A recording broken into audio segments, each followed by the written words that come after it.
nyaman duduknya? Sudah Bu, sudah nyaman. Bagaimana kabarnya Mbak Taza? Alhamdulillah baik Bu. Oke, Mbak Taza ini berapa bersaudara ya? Kebetulan saya anak tunggal Bu.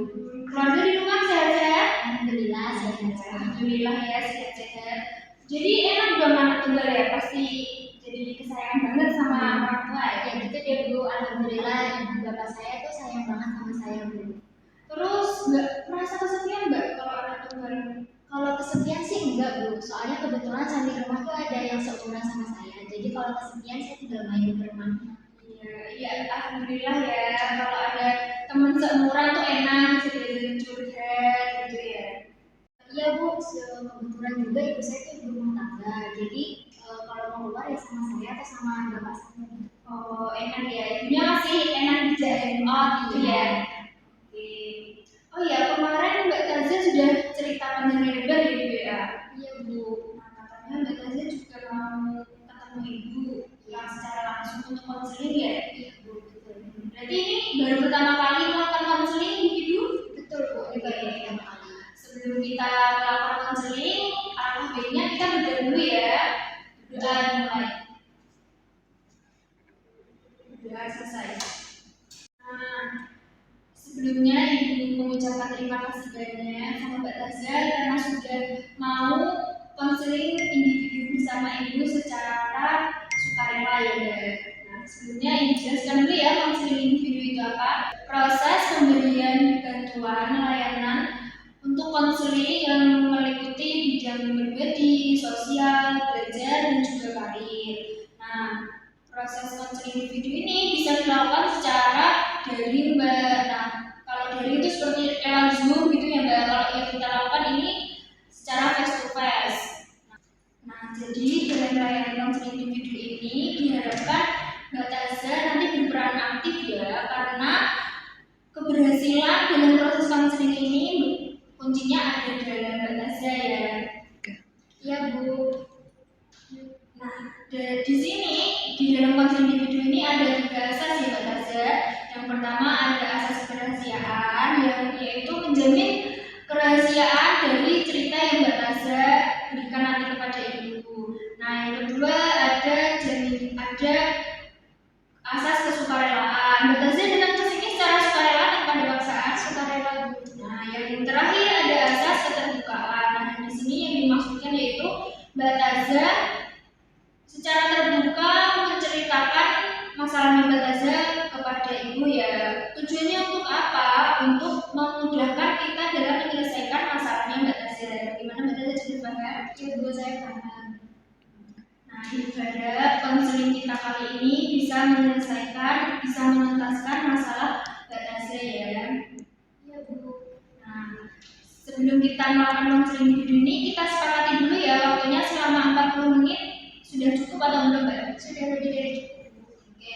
Nanti misalkan di akhir konseling kok belum merasa cukup, masih ada yang ingin diceritakan lagi, kita bisa lanjutkan ke sesi yang selanjutnya.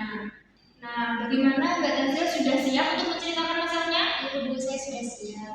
Oke, mari Mbak Taza silakan menceritakan. Jadi gini Bu, saya tuh merasa minder ya sama teman saya yang pintar ngomong di kelas kayak gitu Bu. Mindernya itu kayak sepertinya seperti apa?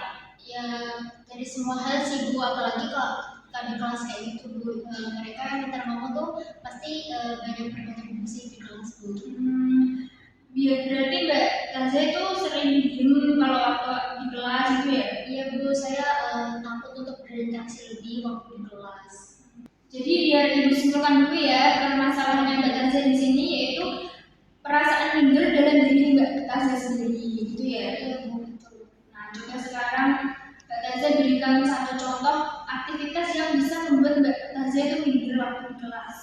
Jadi gini Bu, kan di kelas itu per minggu ada giliran ditunjuk untuk presentasi. Nah, yang nggak presentasi itu dikasih kesempatan untuk memberikan pertanyaan kepada yang presentasi. Nah, di situ saya merasa mindernya waktu itu Bu. Mbak Taza sudah dapat giliran apa belum? Kalau giliran presentasi belum, tapi saya pernah dapat giliran untuk memberikan pertanyaan gitu Bu. Nah, waktu Mbak Taza diberikan pertanyaan, Mbak Taza bisa menjawab apa enggak?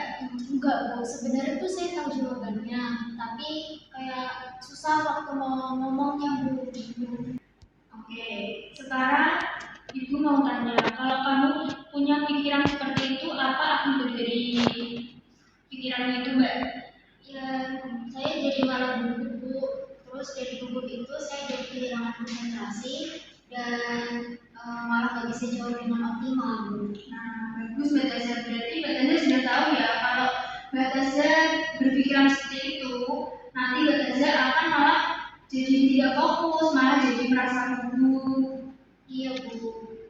Nah, saat itu kan kamu bilang nggak bisa menjawab ya Mbak Taza. Waktu itu kamu ada yang menertawakan apa enggak teman-temannya? Enggak sih Bu, waktu itu gak ada yang ketawa. Nah, jadi pikiran-pikiran kamu nggak bisa itu dari pikiran kamu sendiri ya Mbak? Iya Bu, tapi tetap saja saya tetap takut, apalagi mungkin minggu depan waktunya saya presentasi. Nah, kenapa Mbak Taza kok takut terus seperti itu? Ya saya masih takut kalau nanti saya jawab atau presentasi itu ada yang kurang ataupun yang salah Bu. Nah, sekarang Ibu tanya, misalkan kalau kamu salah dalam hal kecil, apa itu sudah membuatmu merasa menjadi salah di satu kelas?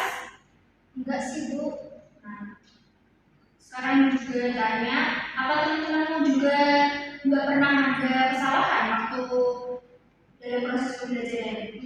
Kalau teman-teman saya juga banyak sih yang salah, tapi ya nggak ada yang saling tawain sih Bu. Apa dalam satu kesalahan kecil itu bisa membuat Mbak Taza dicap sebagai atau diakui sebagai murid yang paling bodoh Mbak? Enggak juga sih Bu. Nah, Mbak Taza jadi mengerti ya kalau Mbak Taza itu sedang terjebak dalam pikiran irasional.